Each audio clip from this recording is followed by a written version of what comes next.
Golden Town. In one town there was an old tower. It was said that if in the evening before sunset, look into the only intact window of the tower, you can see another town in it, and everything there is made of gold. It was also said that through the window of the tower you can get into that golden town. Then you need to grab some golden thing and quickly get back out before the inhabitants of the golden town catch you. And if they catch you, they will bury you alive in a golden coffin. A boy was passing by the tower one evening and saw a bright light in the window. He came closer, looked through the window and saw the golden town in the window. The walls and roofs of houses in this town were made of gold. And right next to the window, the boy saw a little girl who was playing with gold bars, as with ordinary stones. There was no one else to be seen nearby. The boy quickly climbed into the window, jumped down, ran up to the girl, grabbed 2 gold bars, and immediately ran back. But when he climbed to the window, his hometown was no longer in the window. The boy looked back and saw that the girl was standing and looking at him. "You can't get back," the girl said. "Everyone who came from there could not return." The boy climbed down from the window to the ground. "So now they will bury me in a golden coffin?" he asked. The girl nodded. "Why are you doing it?" said the boy. "Do you feel sorry for the gold? I'll give it back." And he handed the girl gold bars. "No, not because of the gold," said the girl. "You came from the dead town, and you yourself are dead. That means you need to be buried. After all, the dead do not live with the living." "But I'm alive," said the boy. "You're dead," the girl shook her head. "Look at your hands." The boy looked at his hands and saw that they were the hands of a dead man. He got scared and started crying. People began to come out of the golden houses. They looked at the boy and 2 were already carrying the golden coffin. "It's a pity that you're dead," said the girl. "Otherwise we would have played with you." "But I'm alive," the boy began to shout. "I just need to go back, let me go." But the people from the golden town did not listen to him. They caught the boy, put him in a golden coffin, and nailed the lid shut with golden nails. Counting rhyme. There lived one boy. His mom and dad were always at work, so no one looked after him. Children from the junior classes were very afraid of him, since the boy often bullied them, and also took money from them. But most of all, the boy bothered one girl. This girl had black hair and the same black eyes, and therefore she was nicknamed Gypsy. Or maybe she really was a gypsy. She had no parents, and she was brought to school by an old woman whose back was curved like a question mark.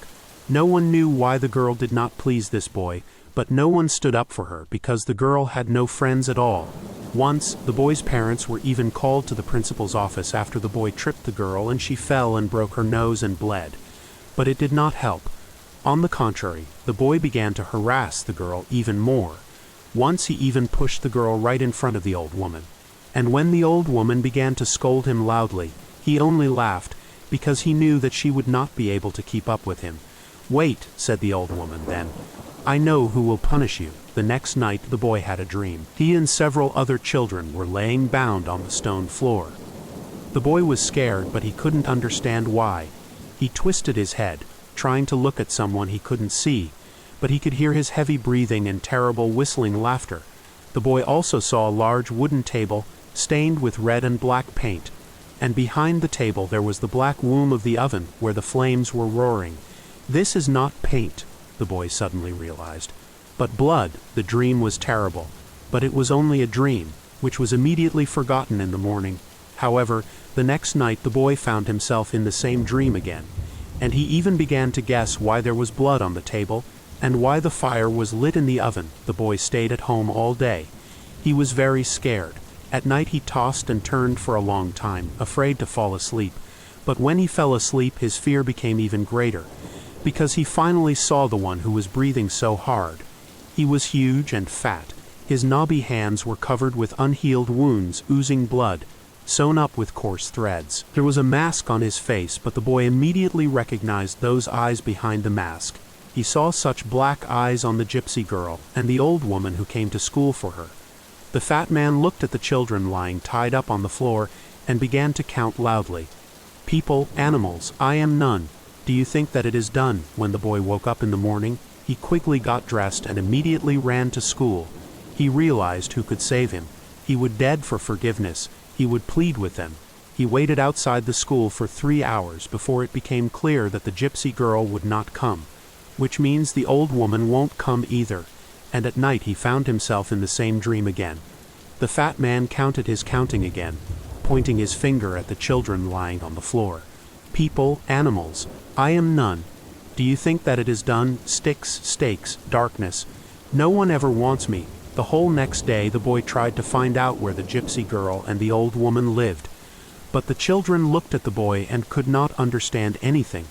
None of them knew such a girl. Even the teachers shook their heads negatively, and the principal himself could not remember that he had called the boy's parents to school. And the boy's parents remembered nothing. And when the boy told them about the terrible dream, they only shrugged their shoulders and said that dreams are not real and nothing will happen to him. The boy lay in bed all night and tried not to fall asleep. But even when he lay with his eyes open, he could hear the fat man continuing his counting rhyme. People, animals, I am none. Do you think that it is done? Sticks, stakes, darkness. No one ever wants me. Rats, worms, life is a game. I fell down the void again. When it began to get light outside the window, the voice faded. The boy barely got out of bed. He wanted to sleep badly, but he knew that he had to find the gypsy girl. Must go to school again. Have to ask the other kids. Maybe someone will remember. And if they don't remember, then the boy will go around the whole city, ask everyone, but will still find the girl and the old woman, because he already knew who the counting rhyme would point to in the dream. The boy's parents went to work, and no one saw that the boy fell asleep while sitting on the bed, and with one pant leg pulled up on his leg. And even if someone had seen it, they would hardly have been able to wake him up. People, animals, I am none. Do you think that it is done? Sticks, stakes, darkness. No one ever wants me. Rats, worms, life is a game. I fell down the void again. Light, dawn, made mistake, you will never be awake.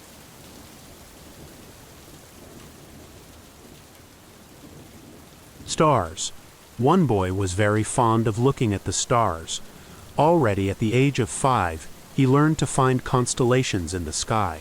And when he was 8, his parents gifted the boy a real telescope. Every day before going to bed, the boy sat in front of the telescope and looked for the biggest stars in the sky: Sirius, Betelgeuse, Procyon. And then he looked at other stars: Achernar, Alpha Centauri, Arcturus, Canopus, Beta Orion, Vega, and others. Sometimes it seemed to the boy that the stars were shining only for him alone, since other people looked little at the stars and looked more at the ground beneath their feet. And sometimes it seemed to the boy that the stars wanted to tell him something.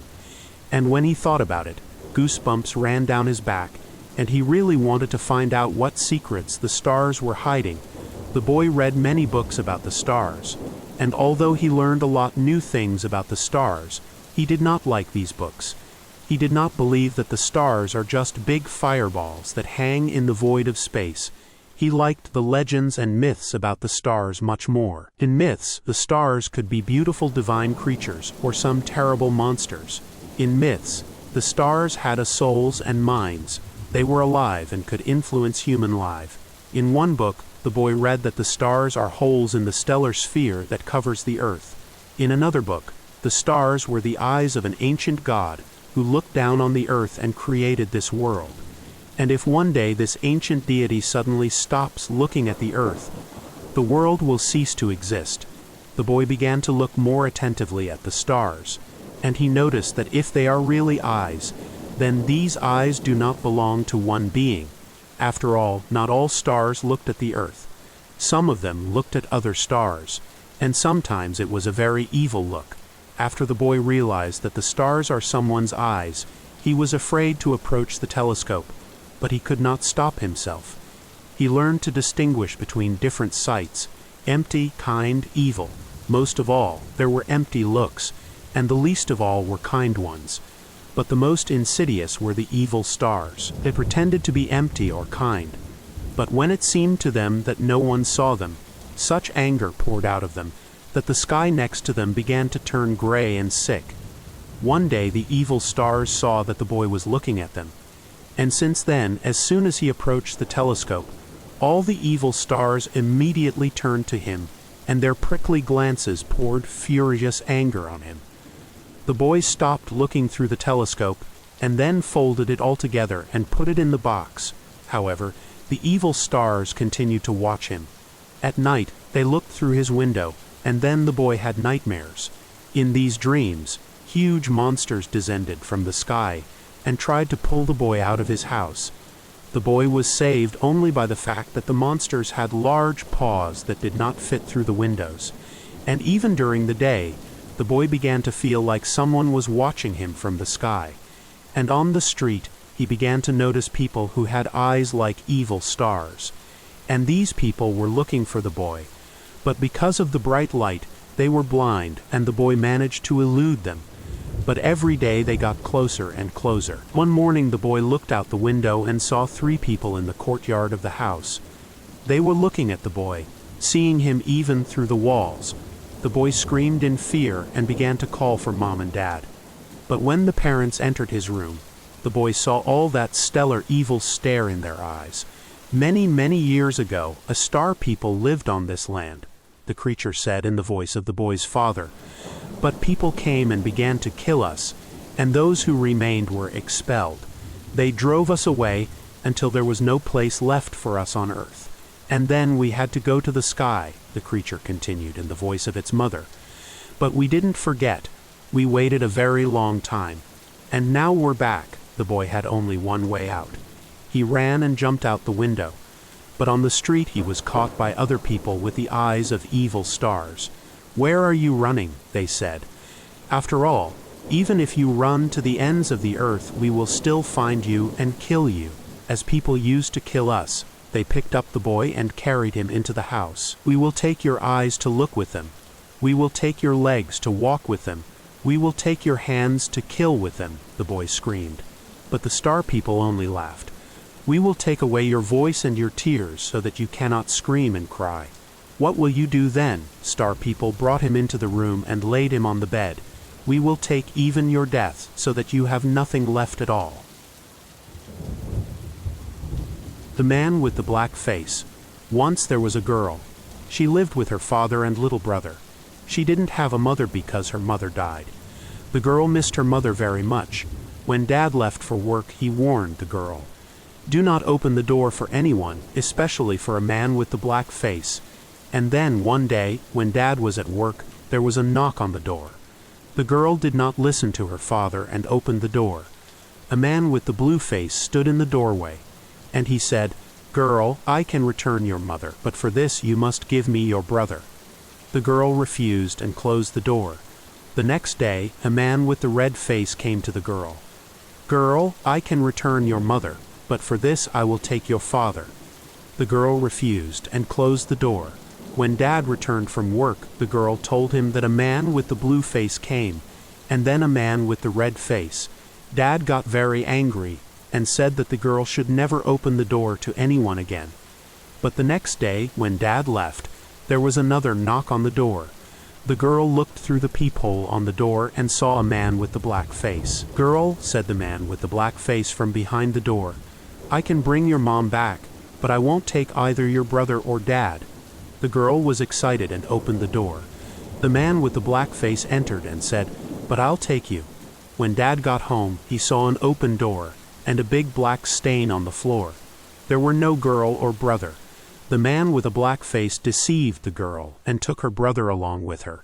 The girl's dad took out kerosene, poured it on a black spot, and set it on fire.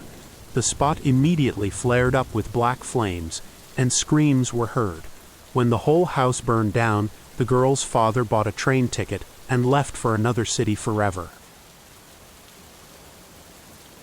Red doll. One girl's grandmother died.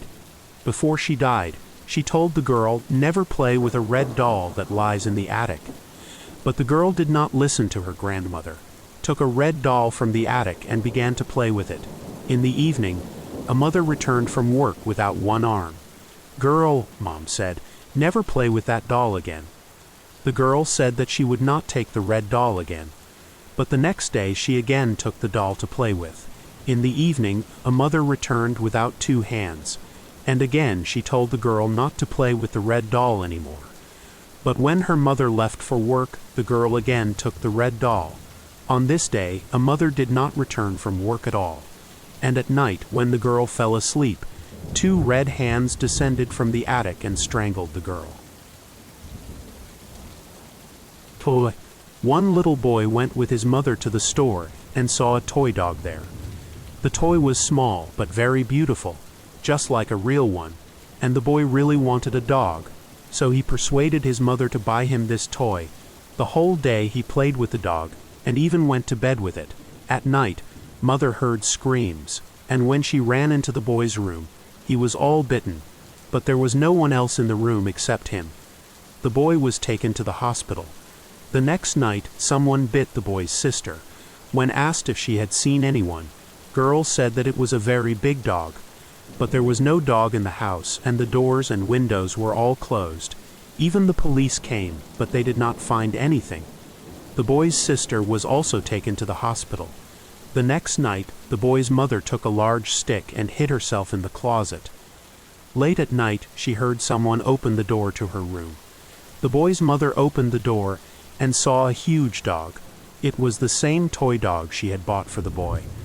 Only now it has become much and much larger, so that it even barely squeezed through the doorway. The dog also saw the boy's mother and rushed to her, but boy's mother managed to close the closet door. In the morning, mother began to look and found a toy dog in the boy's room. Mom took the toy and burned it. The toy dog immediately flared up and instantly burned. All that was left of it was gray ash. On the same day, the boy and sister returned home from the hospital. The bites disappeared as soon as the toy burned down. Carousel. One girl went with her friends to the park to ride the carousels. They rode the Ferris wheel and the roller coaster, and on other carousels.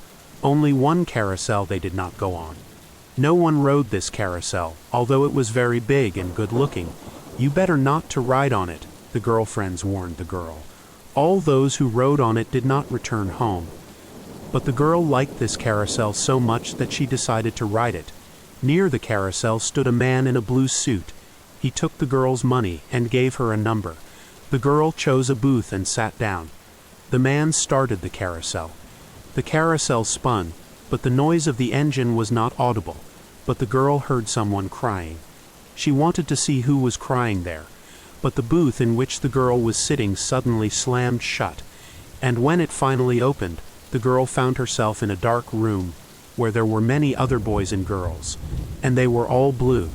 The girl was very frightened, but still asked, "Why are you all blue?" "Because we have died," said one boy. "We all rode the carousel, and now we have to spin it when someone wants to ride it. But everyone who rides this carousel dies." "But I didn't die," the girl said, "and I rode on this carousel." "Didn't you hear your mother crying?" someone asked. "Look at your hands," said the boy. The girl looked at her hands and saw that they had turned blue. "You turned blue too, because you are dead," the boy said.